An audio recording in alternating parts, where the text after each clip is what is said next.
โดยตอบสนองตามคำเสนอของพันธทานทองหลุนศรีสุริตประธานประเทศแห่งสาธารณรัฐประชาธิปไตยประชาชนลาวและภรรยา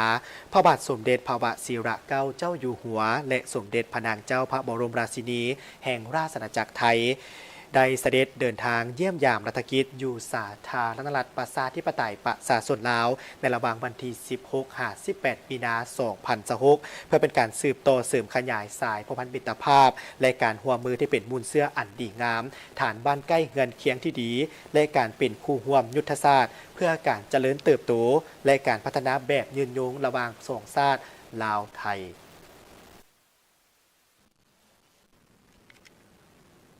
ในตอนเช้าของวันที่ 17 มีนาคม 2026 พิธีต้อนรับอย่างเป็นทางการเป็นเกียรติให้แก่พระบาทสมเด็จพระวชิรเกล้าเจ้าอยู่หัวและสมเด็จพระนางเจ้าพระบรมราชินีแห่งราชอาณาจักรไทยพร้อมด้วยคณะได้จัดขึ้นอย่างอบอุ่นและสมเกียรติที่ทำเนียบประธานประเทศจากนั้นพระประธานประเทศทองหลุนศรีสุริตพร้อมด้วยภรรยาและพระบาทสมเด็จพระวชิรเกล้าเจ้าอยู่หัวแห่งราชอาณาจักรไทยพร้อมด้วยสมเด็จพระนางเจ้าพระบรมราชินีและคณะผู้แทนขั้นสูงของสองประเทศได้ดำเนินการพบปะสองฝ่ายอย่างเป็นทางการ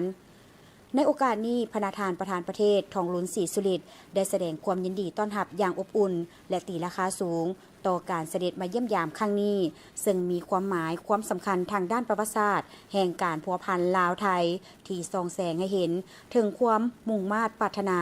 ของประชาชนสองประเทศเพื่อสืบต่อเสริมขยายการพัวพันร่วมมืออันใกล้ชิดระหว่างสองประเทศในต่อหน้าให้นับแน่นแฟ้นยิ่งขึ้นโอกาสดังกล่าวพระทานทองหลุนศรีสุริตได้ตั้งหน้าให้รัฐบาลและประชาชนลาวทุกทั่วหน้าแสดงความเศร้าสลดใจอย่างสุดซึ้งต่อการของสมเด็จพระบรมราชชนนีพันปีหลวงในระยะผ่านมาซึ่งบ่เพียงแต่เป็นการสูญเสียแม่ผู้ยิ่งใหญ่ที่เป็นมิ่งขวัญ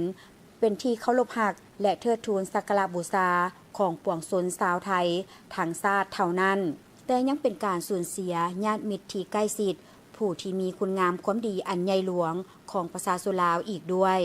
นอกจากนั้นประธานประเทศแห่งสาธารณรัฐประชาธิปไตยประชาชนลาวได้ต่างหน้าให้รัฐบาลและประชาชนลาวแสดงความขอบใจอย่างสูงต่อบรรดาโครงการพระราชดำริของพระบรมวงศานุวงศ์แห่งราชอาณาจักรไทยทุกพระองค์ที่ได้นำเอาผลประโยชน์ตัวจริงมาสู่ประชาชนลาวก็คือการประกอบส่วนอันใหญ่หลวงเข้าในการพัฒนาสาธารณรัฐประชาธิปไตยประชาชนลาวโดยเฉพาะในแขนงการศึกษากสิกรรมและสาธารณสุขสองฝ่ายได้ตีราคาสูงต่อการพัวพันร่วมมือสองประเทศตลอดระยะ76 ปีผ่านมา19 ธันวาคม 1950 59 ธันวาคม 2026ที่ได้รับการเสริมขยายอย่างต่อเนื่องและมีผลสำเร็จอันสำคัญหลายด้านในขณะเดียวกันพระบาทสมเด็จพระวชิรเกล้าเจ้าอยู่หัวแห่งราชอาณาจักรไทยได้แสดงความปิติยินดีที่ได้เสด็จมาเยี่ยมยามรัฐกิจอยู่สาธารณรัฐประชาธิปไตยประชาชนลาวในครั้งนี้และได้แสดงความขอบใจ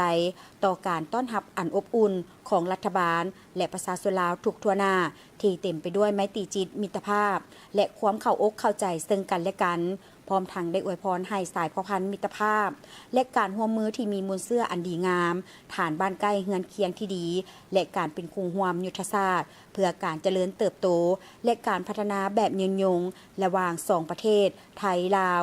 จงมั่นคงทะนงแกนตลอดกาลนาน